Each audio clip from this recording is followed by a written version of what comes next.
All right, so today we're going to talk a little bit about water on Earth and the water cycle. So who needs water? All living things need water.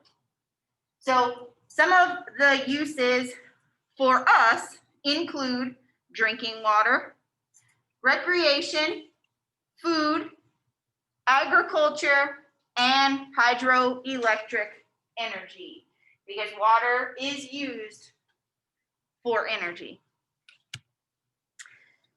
The water distribution on Earth is as follows. So most of Earth's water is salt water. Where do we find salt water?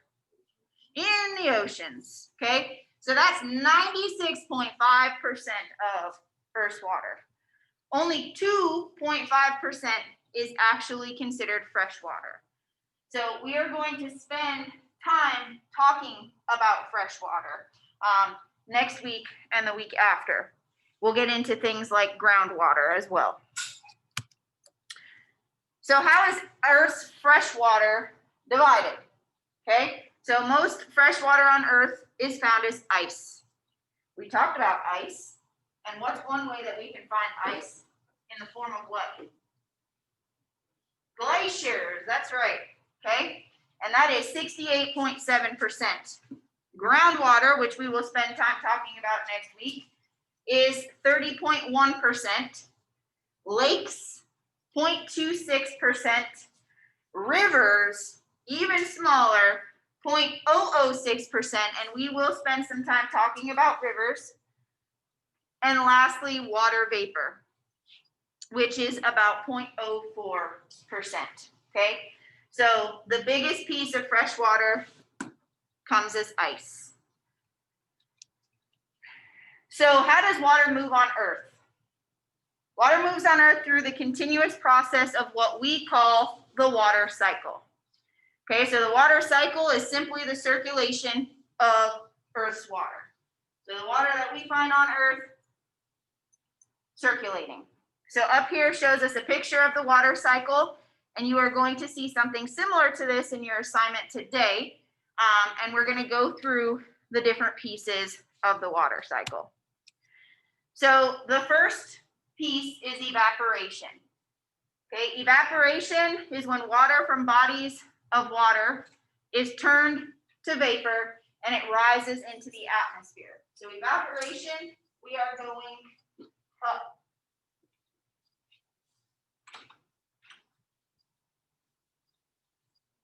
Okay, next is transpiration. And this works similar, except it is coming from a plant. So water from plants is turned into water vapor and rises into the atmosphere. So evaporation is water anywhere else, and transpiration is coming from a plant.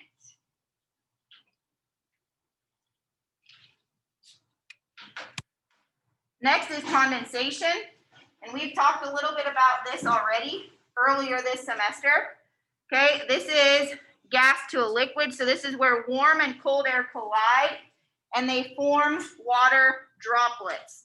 So I believe we talked about my mask, right? We talked about a cold cup, right? Okay, so if there's ice in there, it's going to sweat. We talked about walking outside and seeing dew on the grass. We talked about seeing condensation on windows, okay? So this is condensation. Then we have what is known as precipitation, okay? And precipitation comes in all kinds of forms. So water droplets in the clouds become too heavy and they begin to fall in the form of precipitation. So things like snow, hail, sleet, and rain, those are all different forms of precipitation. So a decrease in precipitation decreases the amount of infiltration of water into the ground. Infiltration is where, okay, the process by which water on the ground surface enters the soil. So it's going in. When it gets to be saturated or full, which we've talked about saturation, we compared that to a sponge, right?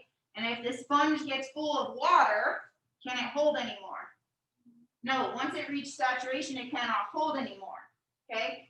So in infiltration, once the ground is saturated and it can't hold anymore, that turns into what is known as runoff, okay? So infiltration recharges groundwater supplies, and we will talk a little bit more about that next week. So one of the last pieces is groundwater flow and discharge, okay? Groundwater is a topic on its own, like I said, that we will talk about next week, but just a little intro here. Okay, so vast amounts of water are unseen underground. Okay, so this water can move through the water cycle in several ways. So it can move via transpiration by plants. So that's going up. Okay, it can move into surface water like streams,